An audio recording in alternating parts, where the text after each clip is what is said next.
जय हिंद दोस्तों, मैं संजीत कुमार। आपका स्वागत है आपके अपने चैनल संजीत एकेडमी पे। हम आज पढ़ेंगे क्या, मानव का उत्सर्जन प्रक्रिया के बारे में। हम कल पढ़े थे जानवर के उत्सर्जन के प्रक्रिया के बारे में। आज हम पढ़ेंगे क्या, मानव का उत्सर्जन की प्रक्रिया के बारे में। ये जो हम फोटो बनाए हैं ये क्या है, ये किडनी से जो हमारा मूत्र मार्ग या मूत्राशय या मूत्र नली होता है, जो हमारा मूत्र स्रावित होता है, उसकी जो प्रोसेस है ये इसका फोटो है। उससे पहले हम आपको बताते हैं क्या कि जैसे कि मानव में उत्सर्जन क्या क्या हो सकता है। तो मानव में उत्सर्जन हो सकता है कि जो उत्सर्जन मतलब जो बाहर शरीर से बाहर निकले। शरीर से बाहर निकलने का मतलब ये हो गया कि मान लीजिए मूत्र हम बाहर निकालते हैं, पसीना हमारे शरीर से बाहर निकलता है, मल हमारे शरीर से बाहर निकलता है, नाक का नेटा बाहर निकलता है। तो ये क्या हो गया, हमारे शरीर से उत्सर्जित हो रहा है। क्या हो रहा है, शरीर से उत्सर्जित हो रहा है। तो ये हो गया, क्या हो गया, किडनी हो गया। किडनी से क्या किडनी हो गया, किडनी से क्या निकलता है, तो किडनी हो गया। उसका दिए मूत्र नली हो गया, दो ठो मूत्र नली हो गया, मूत्राशय हो गया, मूत्र मार्ग हो गया। क्या हो गया, एक मूत्र मार्ग हो गया। क्या हो गया, मूत्र मार्ग हो गया।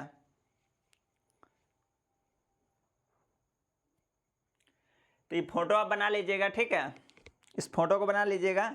इसके बाद हम आपको लिखाते हैं। ये दोनों किडनी हो गया। किडनी से क्या होता है, दो नली निकलता है। किडनी से दो नली निकलता है। उसके बाद ये मूत्राशय होता है, यहाँ पे मूत्र जमा होता है। और ये मूत्र मार्ग हो गया, यहाँ से क्या होता है, मूत्र का स्रावित होता है यहाँ। और ये इस दोनों के थ्रू क्या होता है, मूत्र इस मूत्राशय में जमा होता है। क्या होता है, मूत्राशय में जमा होता है। इस फोटो को बना लीजिए। उसके बाद नीचे लिखिएगा कि मानव का उत्सर्जन तंत्र, लिखिएगा मानव का उत्सर्जन तंत्र।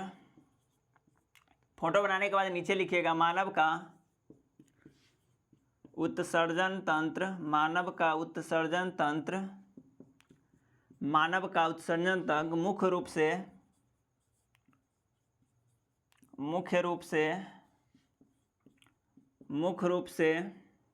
क्या है, किडनी है। किडनी है। मानव का उत्सर्जन तंत्र मुख्य रूप से किडनी है। मुख्य रूप से क्या है, किडनी है। जिससे लिखिएगा, जिससे दो मूत्र नली, जिससे अर्थात किडनी से, जिससे दो मूत्र नली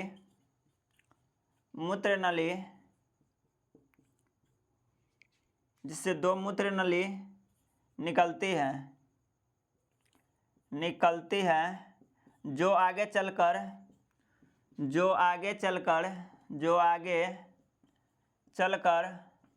मूत्राशय में मिलता है। जो आगे चलकर मूत्राशय में मिलता है। मूत्राशय में मिलता है। हम ऊपर लिख दे रहे हैं, मूत्राशय में मिलता है एवं मूत्रमार्ग के द्वारा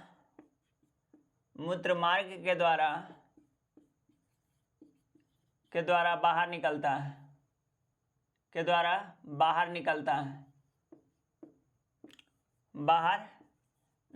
है।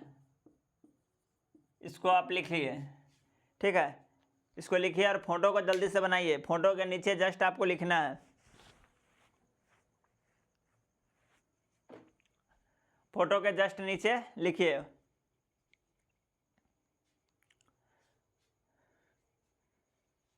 लिख लिए होइएगा। अगर नहीं लिखे होइएगा तो वीडियो रोक कर लिख लीजिएगा। नीचे एक और स्टार लगा के लिखिएगा।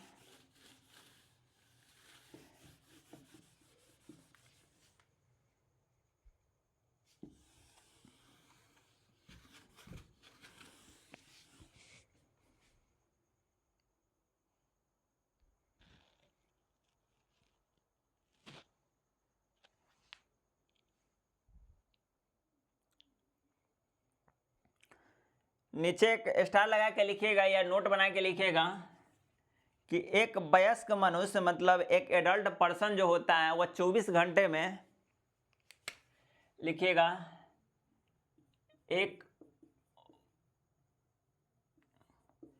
वयस्क मनुष्य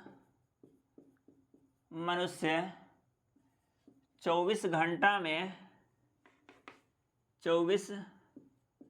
घंटे में 1 से 1.8 लीटर एनसीईआरटी के अनुसार हम बता रहे हैं 1 से 1.8 लीटर मूत्र का स्रावन करता है, मूत्र का स्रावन करता है मतलब बाहर निकालता है, बाहर निकालता है।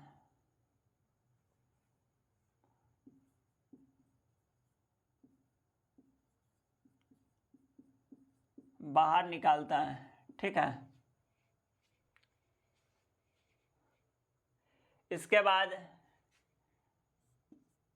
एक और स्टार लगा के लिखिएगा, एक और स्टार लगा के लिखिएगा नीचे में कि मानव के मूत्र में 95% पानी होता है, 95% पानी होता है, पानी होता है तथा 95% पानी होता है तथा 2.5% यूरिया होता है। 2.5% यानी 2.5% यूरिया होता है, यूरिया होता है तथा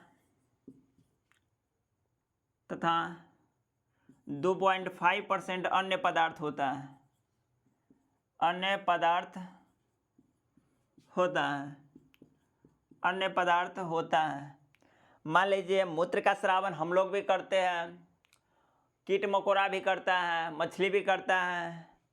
तो आइए नेक्स्ट नोट या नेक्स्ट स्टार बना के लिखिएगा आप ऊपर में कि हम लोग जो मूत्र का स्रावन करते हैं तो उसमें क्या यूरिया की मात्रा करते हैं, क्या करते हैं, यूरिया की मात्रा। और मानव मूत्र को उसमें क्या 95% पानी, 2.5% यूरिया और 2.5% क्या हो गया, अन्य पदार्थ हो गया। क्या हो गया, अन्य पदार्थ हो गया। आइए उसके बाद नेक्स्ट एक नोट बना के लिखिएगा या स्टार लगा के लिखिएगा कि अगर मान लीजिए कि मानव का जो किडनी है, क्या है, किडनी है, अगर वह काम करना बंद कर दे तो उस कंडीशन में क्या होगा। अगर मान लीजिए मानव का किडनी है तो वह काम करना अगर बंद कर दे, उस कंडीशन में क्या होगा, तो उस कंडीशन में होगा क्या, दूसरा किडनी को मतलब आर्टिफिशियल किडनी को लगाना पड़ेगा।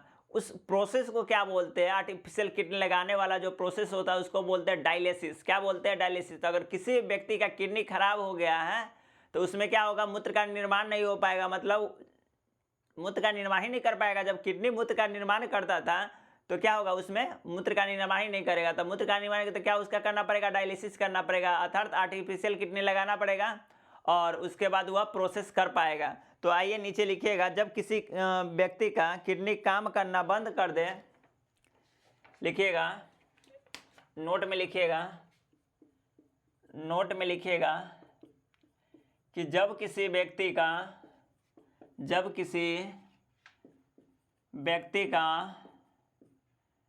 का किडनी काम करना बंद कर दे, काम करना बंद कर दे, काम करना बंद कर दे, काम करना बंद कर दे, तो क्या होगा, ऐसी स्थिति में, ऐसी स्थिति में रक्त का, ऐसी स्थिति में रक्त का सफाई नहीं हो पाएगा, स्थिति में रक्त का सफाई नहीं हो पाएगा, रक्त का सफाई नहीं हो पाएगा। ऐसी स्थिति में क्या होगा, रक्त का सफाई नहीं हो पाएगा। तो इसके लिए क्या करेंगे, तो इसके लिए आर्टिफिशियल या बनावटी किडनी लगा देंगे, किडनी लगा देंगे। क्या करेंगे, आर्टिफिशियल किडनी के लगा दिया जाता है और लगा देते हैं। इस प्रक्रिया को डायलिसिस बोलते हैं, डायलिसिस कहते हैं। इस प्रक्रिया को क्या बोलते हैं? डायलिसिस कहते हैं। क्या कहते हैं? डायलिसिस कहते हैं। इसको आप लिख लीजिएगा। उसके बाद आप गर्मी में देखे होइएगा कि पसीना बहुत ज़्यादा आता रहता है। दरअसल में अगर मान लीजिए कि अगर आप कहीं से आए, कहीं से घूम के आए, आपको अगर पसीना आ रहा है, बैठे थोड़ा देर पसीना आने लगा, तो आप कीजिए क्या, थोड़ा देर शांत होकर बैठिए, पसीना को एकदम बाहर निकलने दीजिए। पसीना को जो ही आप बाहर निकलने दीजिएगा तो उस कंडीशन में क्या होगा, आपका शरीर थोड़ा देर बाद ठंडक महसूस होगा। जैसे कि आप घड़ा के पानी के बारे में जानते होइएगा, घड़ा के पानी में भी वही कंडीशन होता है। घड़ा का पानी क्यों ठंडा माना जाता है? क्योंकि वह वाष्पीकृत होकर उसको ठंडक रखता है घड़ा को। तो इसी तरह से क्या होता है, हमारा शरीर अगर पसीना को बाहर निकालेगा, इसका मतलब क्या, हमारा शरीर ठंडक पहुंचता है, मतलब ठंडा महसूस करता है। आप कभी ऐसा देखिए कि धूप में से आके और कहीं भी बैठिएगा, थोड़ा देर आप 5 मिनट शांत होकर बैठिए और पसीना निकल रहा है, निकलने दीजिए उसको। आप थोड़ा देर बाद महसूस कीजिएगा, अपने आप को फील कीजिएगा कि नहीं, पहले के अपेक्षा हम बहुत शीतलक यानी ठंडा महसूस कर रहे हैं। आइए उसके बारे में लिखेंगे। तो नेक्स्ट नोट एक और बनाइएगा, उसमें लिखिएगा कि गर्मी के मौसम में पसीने बहुत बहते हैं। सेकेंड नंबर में लिखिएगा, गर्मी के मौसम में गर्मी के मौसम में बहुत पसीने निकलते, बहुत पसीने निकलते हैं, बहुत पसीने निकलते हैं। गर्मी के मौसम में क्या होता है, बहुत पसीने निकलते हैं, जो वास्तव में आप देखे हो या पसीना को कभी भी अगर मान लीजिए चेहरा पर से पसीना सूखे, सपोज अगर मुंह में आपके आ गया, तो उस कंडीशन में आप देखे हो या क्या, पसीना नमकीन लगता है। क्या लगता है? नमकीन लगता है। तो जो वास्तव में पानी और नमक का मिश्रण होता है, जो वास्तव में पानी और नमक का मिश्रण होता है, नमक का मिश्रण होता है। क्या होता है? नमक और पानी का मिश्रण होता है,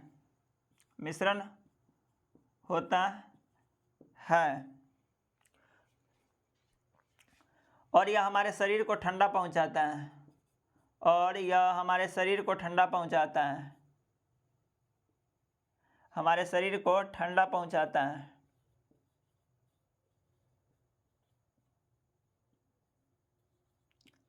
क्या करता है? ठंडा पहुंचाता है। ऊपर वाला लिख लीजिएगा आप लोग।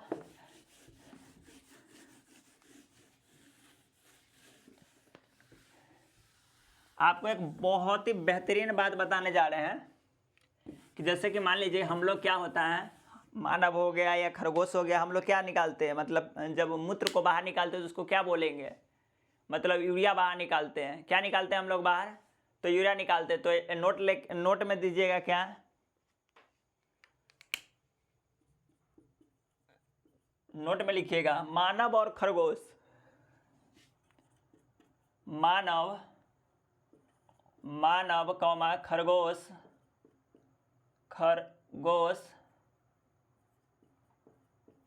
मानव कौमा खरगोश इत्यादि क्या निकालता है? यूरिया निकालता है। क्या निकालता है? यूरिया निकालता है। यूरिया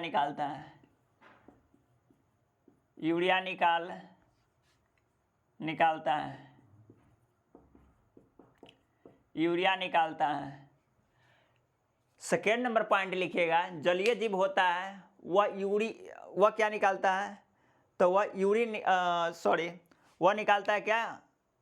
अमोनिया निकालता है। क्या निकालता है? जलीय जीव जो होता है। 2 नंबर में लिखिएगा, 1 नंबर ये हो गया नोट, 2 नंबर में हो गया जलीय जीव जो होता है, जो पानी में होता है, जलीय जीव पानी के अंदर, या जलीय जीव सीधे लिखिए, पानी के अंदर क्या लिखिएगा, जलीय जीव क्या निकालता है? अमोनिया निकालता है।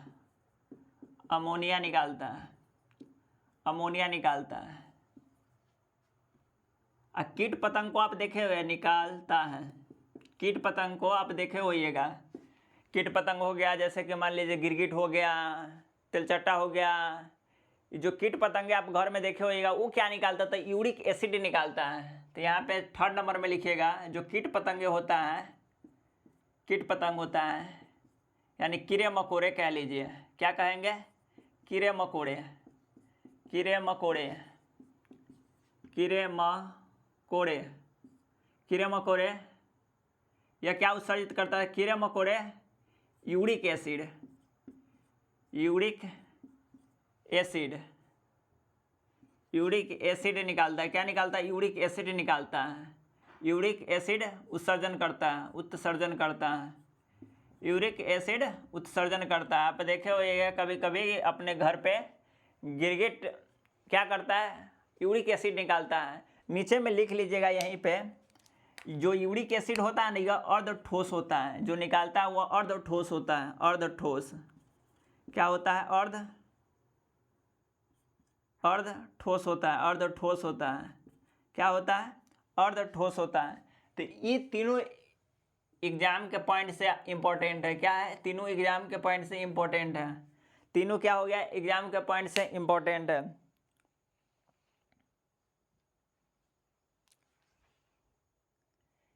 कीड़े मकोड़े, या इसमें ये भी लिख लीजिएगा, इसमें और भी आता है, कीड़े मकोड़े या पक्षी भी कह लीजिए, कीड़े मकोड़े या पक्षी, पक्षी और दे दीजिए, पक्षी और कीड़े मकोड़े, या सरीसृप भी कह सकते हैं आप, सरीसृप, सांप भी कह सकते हैं इसमें, तो यहाँ ब्रैकेट में लिख लीजिएगा सरीसृप, सरीसृप,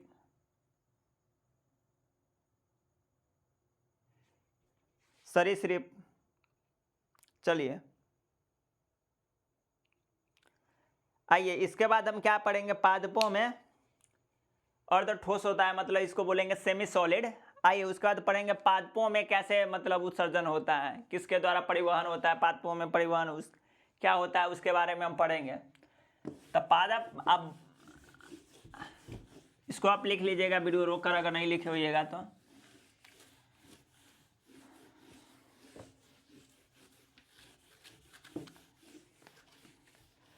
पादप में कैसे होता है, आप जाइलम एंड फ्लोएम के बारे में जरूर सुने होइएगा, क्योंकि 9वां 10वां क्लास में जाइलम फ्लोएम बच्चा को रट रट के याद करवाया जाता है कि जाइलम है फ्लोएम है, जाइलम है फ्लोएम है, जाइलम का क्या काम है, फ्लोएम का क्या काम है।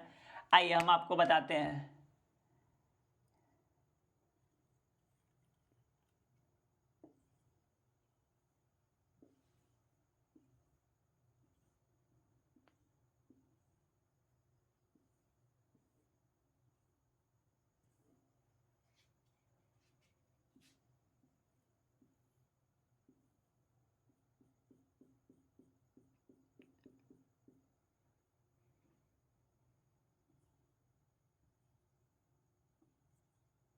एक फोटो आप बना लीजिएगा।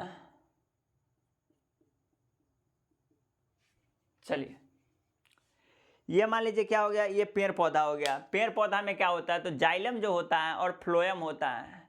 अब ये जानते होइएगा कि जाइलम मतलब जल से जल को ले आता है, आप ये बचपन से याद किए होइएगा, लेकिन आज हम आपको आइए बताते हैं जाइलम के बारे में। जाइलम क्या होता है, ये बात सही है कि जाइलम यानी खनिज लवण और जल को मतलब ऊपर पहुंचाता है, मतलब ऊपर लेके जाता है। जड़ से क्या करता है, जड़ से खनिज लवण और जल को क्या करता है, ऊपर पहुंचाता है, मतलब ऊपर ले आता है। जल को क्या करता है, ऊपर ले आता है, ऊपर ले आता है। जड़ से खींच के क्या करता है, जल हो गया, जल को क्या कर लिया, ऊपर ले आता है, मतलब ऊपर की तरफ जाइलम ले आता है। क्या ले आता है, जल को ऊपर ले आता है। पेड़ पौधे, ठीक है, पेड़ पौधे में क्या होता है, दो प्रकार से होता है, एक जाइलम होता है, एक फ्लोएम होता है। फ्लोएम का काम क्या हो गया, जितना भी पोषक तत्व हो गया, अर्थात कह लीजिए प्रकाश संश्लेषण की उपस्थिति में ये पेड़ पौधा अगर जो भोजन बनाएगा उस इसका काम, फ्लोएम का काम है कि मतलब चारों तरफ, चाहे वह तना के पास हो या जड़ के पास हो या फिर उसके जो दाहिनी की तरह निकला हुआ रहता है डायना, या पत्तियों के पास हो या पूरा वृक्ष में हो, तो फ्लोएम का काम क्या है,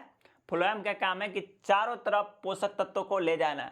अब सॉरी जाइलम का काम है, सॉरी फ्लोएम का काम है। और जाइलम का क्या काम है कि जल को नीचे से मतलब ऊपर ले जाना। तो कह लीजिए तो जो फ्लोएम होगा वो एक ही रेखा में बहेगा, कहाँ, सिर्फ ऊपर के तरफ। कहाँ बढ़ेगा, सिर्फ ऊपर के तरफ। जो जाइलम हो गया वो कहाँ बढ़ेगा, सिर्फ ऊपर के तरफ। बट फ्लोएम जो है वह चारों तरफ बढ़ेगा, मतलब वह दो दिशा में, वह ऊपर नीचे दोनों बहेगा, ऊपर में भी जाएगा नीचे में भी जाएगा।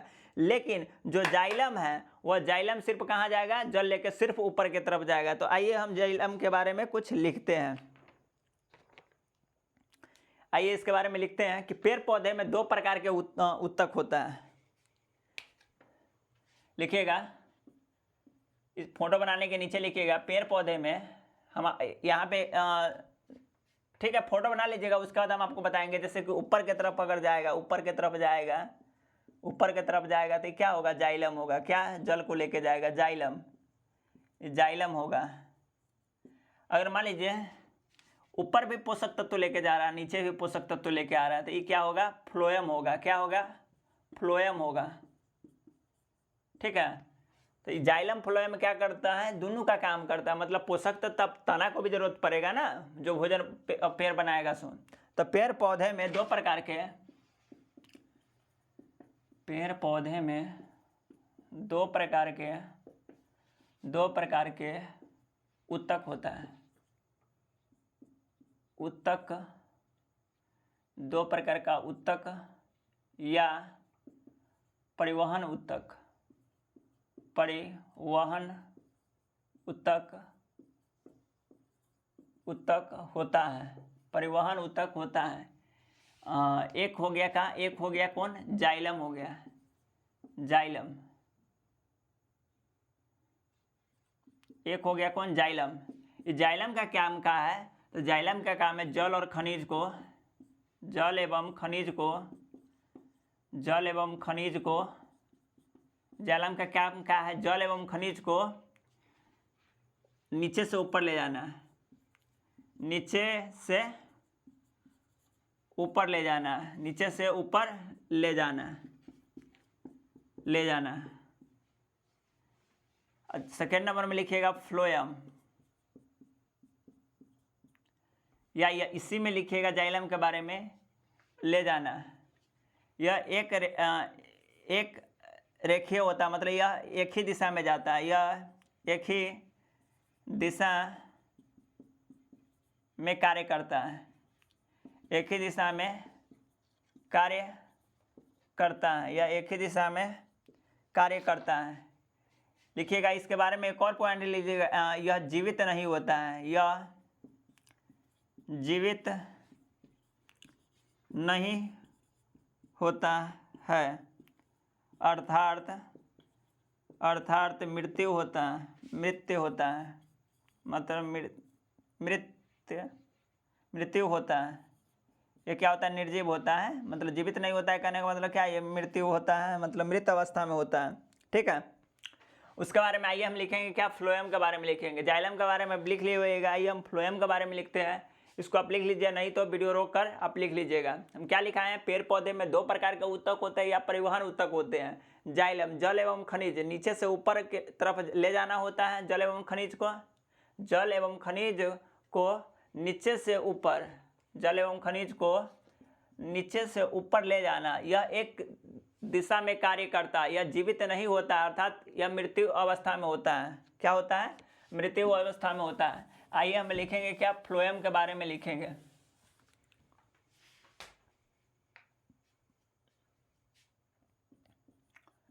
फ्लोएम, फ्लोएम के बारे में लिखेंगे। यह क्या होता है, तो यह पोषक तत्वों को लिखिएगा, यह पोषक तत्वों को, यह पोषक तत्वों को, यह पोषक तत्वों को चारों तरफ पहुंचाता है। इसीलिए यह दो रेखीय होता है, मतलब यह मल्टीपल डायरेक्शन इसमें, इसलिए इसमें बहु दिशा होता है, बहुदिशा होता है। क्या होता है, बहुदिशा होता है। यह सजीव होता है, यह सजीव होता है, यह सजीव होता है। जा से जाइलम जीवित नहीं होता है, ज से जाइलम जीवित नहीं होता है, यह सजीव होता है, मतलब यह जीवित अवस्था में होता है। इसके बाद नोट में लिखिएगा, फोटो बना लीजिएगा, फोटो में ये चीज़ दे दीजिएगा। ठीक है, जाइलम फ्लोएम के बारे में इंडिकेट कर दीजिएगा। आइए एक नोट में लिखिएगा, क्या नोट में लिखिएगा कि मान लीजिए जल ये जो जड़ से क्या करता है, जल को ऊपर खींचता है। इस विधि को क्या, कौन सी विधि, तो ऑस्मोसिस प्रोसेस के द्वारा क्या करता है, पानी को ऊपर खींचता है। क्या करता है, इसको आप वीडियो रोक कर लिख लीजिएगा, ठीक है।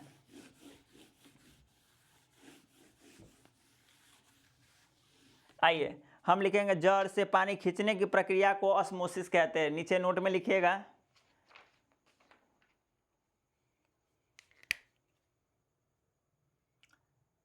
नोट में लिखिएगा जड़ से पानी खींचने की प्रक्रिया को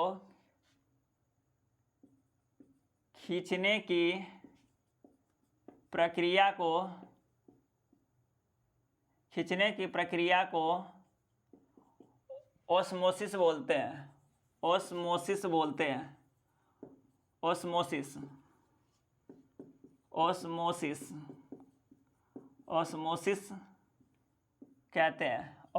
कहते हैं, ठीक है।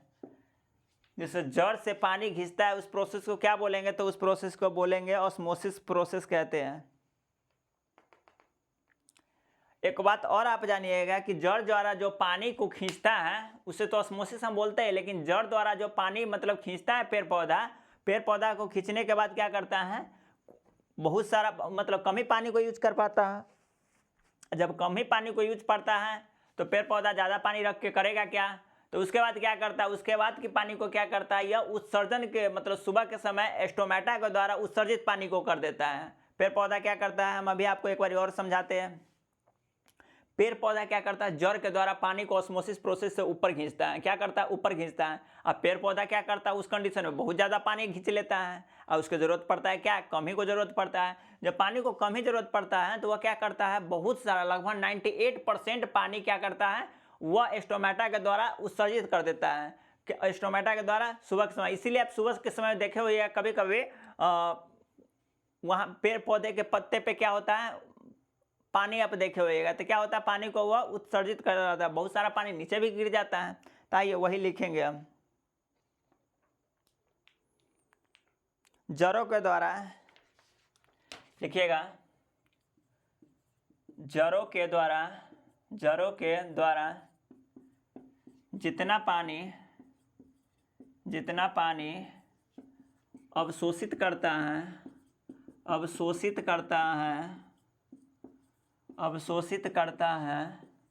जितना पानी अवशोषित किया जाता है, अवशोषित करता है, उतना पानी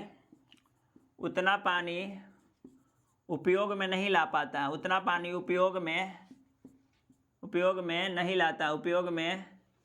नहीं लाता है। क्या करता है, उतना पानी को पेड़ पौधा क्या कर पाता है, तो उतना पानी को उपयोग करता ही नहीं है, बल्कि उपयोग नहीं लाता है।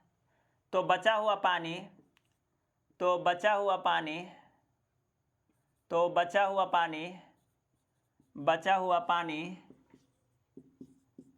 स्टोमेटा के द्वारा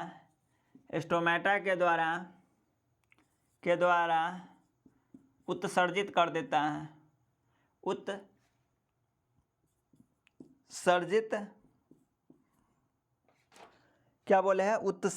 कर देता है, या उत्सर्जित से अच्छा यहाँ पे लिखिए वाष्पीकृत कर देता है,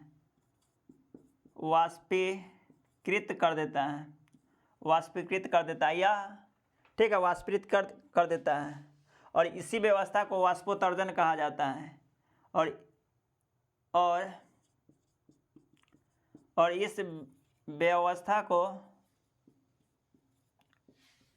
वाष्पोत्सर्जन कहा जाता है, मतलब वाष्पो उत्सर्जन कहा जाता है, ठीक है। इसके बाद आइए हम लिखेंगे,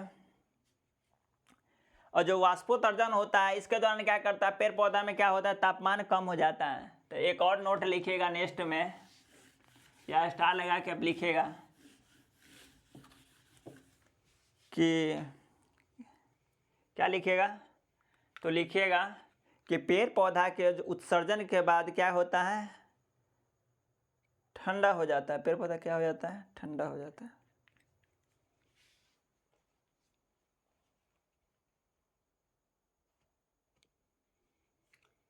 लिखिएगा, पेड़ पौधा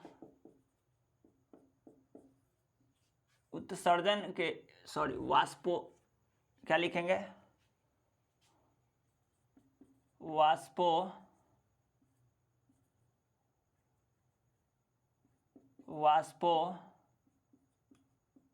के दौरान के बाद तापमान कम करता है,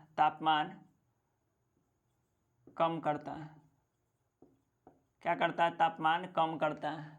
पेड़ पौधा वाष्पोत्सर्जन के बाद क्या करता है, तापमान को कम करता है। आइए, हम आपको कल बताए थे कि कुछ चीज़ हम आपको इस तरह से बताएंगे कि आपका एग्जाम में सवाल पकड़ा जाए। खासकर हृदय से रिलेटेड हम आपको बताए थे, जैसे आपके फुफ्फुस धमनी, फुफ्फुस सिरा में आप गड़बड़ा जाते होइएगा कि कहाँ पे फुफ्फुस धमनी होगा, कहाँ पे फुफ्फुस सिरा होगा। तो बस अब यह चैप्टर खत्म है, बस एक लास्ट फिगर है, इसको आप लिख लीजिएगा, बस एक लास्ट फिगर है। उसके बाद ये बुक आप जरूर पढ़िएगा, क्योंकि ऐसे क्या होता है, एनसीईआरटी बुक आप ऐसे पढ़ नहीं पाइएगा, और जो टॉपिक हम पढ़ा रहे हैं उस हिसाब से आप पढ़ते चले जाइएगा तो आपका चैप्टर भी कंप्लीट होते चला जाएगा। तो आइए हम फोटो के बारे में, फोटो पहले बना लेते हैं।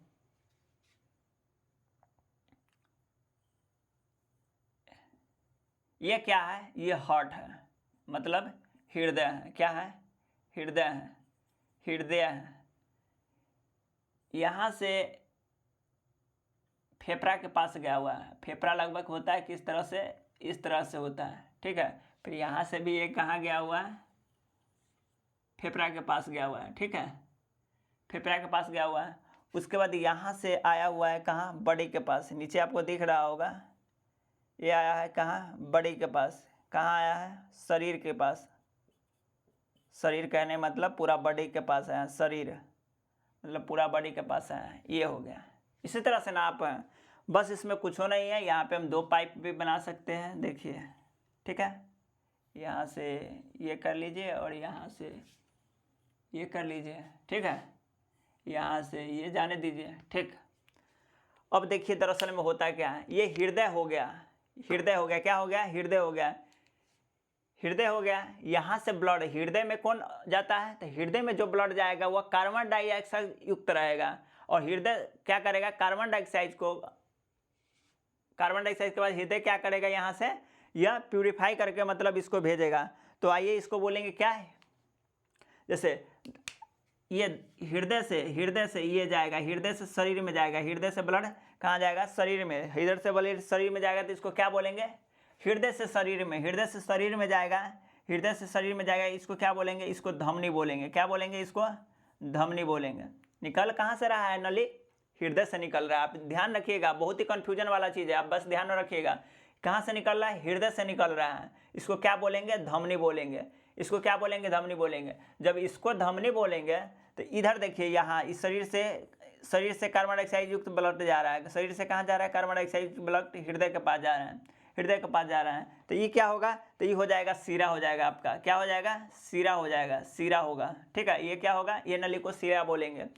अब ये धमनी हो गया, मतलब हृदय से जो निकला उसको हम धमनी कह दिए, शरीर से जो निकला उसको हम सिरा कह दिए, मतलब बेन कह दिए। तो भाई ये तो हृदय से निकला है ना, तो ये भी हृदय से निकला है। तो ये कहाँ जाएगा, ऊपर की तरफ जाएगा। ये कहाँ जाएगा, ऊपर की तरफ जाएगा, मतलब ये फेफड़ा हो गया। क्या हो गया, ये फेफड़ा है, ये क्या है, फेफड़ा है। तो फेफड़ा के पास जाएगा। तो भाई ये धमनी हो गया, जब हृदय से निकला तो इसको धमनी कह दिए। धमनी में आपको पता होगा, हम पिछली बार आपको हम बताए थे कि धमनी में क्या होता है, तो ऑक्सीजन युक्त ब्लड होता है। क्या होता है, ऑक्सीजन युक्त ब्लड होता है, ऑक्सीजन युक्त ब्लड होता है। और इस सिरा में क्या होता है, तो कार्बन डाइऑक्साइड युक्त ब्लड होता है। तो भाई जब हृदय से निकला तो इसको हम धमनी बोलेंगे। तो यह तो हृदय से निकलेगा, तो हृदय से निकलेगा तो इसको क्या बोलेंगे, फुफ्फुस धमनी। क्या बोलेंगे इसको, फुफ्फुस धमनी,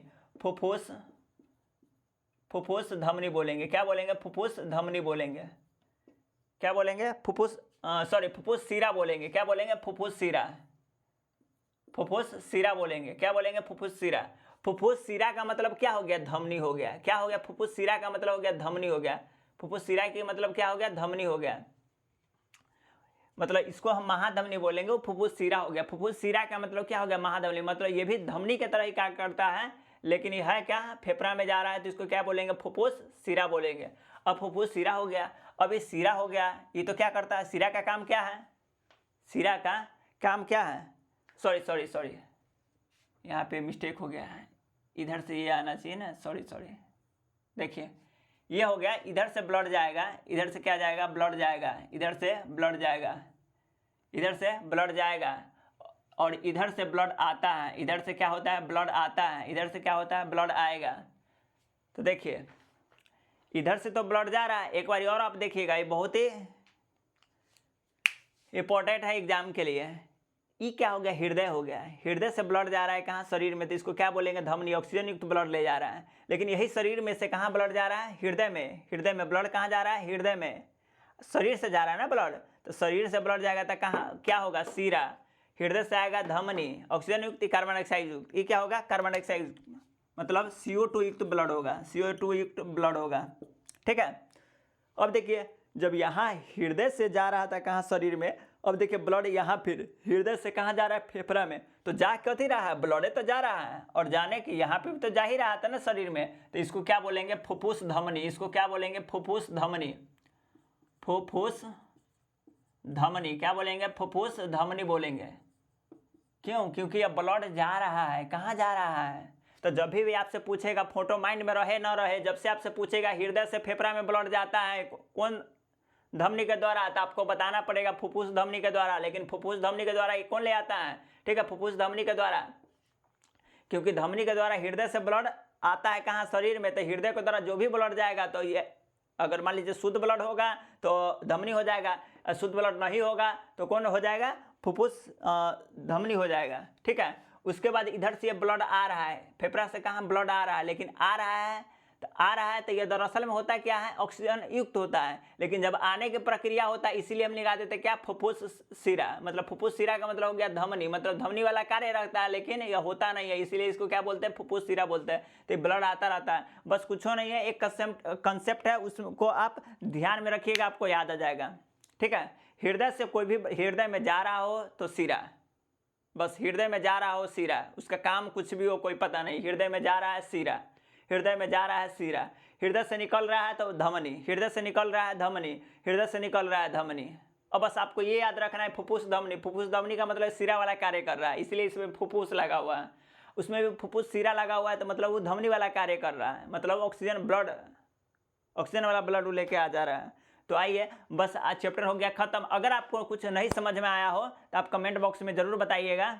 और आज के लिए इतना ही, और कल हम आपको एक न्यू चैप्टर रिप्रोडक्टिव सिस्टम यानी लैंगिक के बारे में हम पढ़ेंगे। लैंगिक के बारे में कल हम पढ़ेंगे। चलिए ठीक है, आज के लिए इतना ही, धन्यवाद।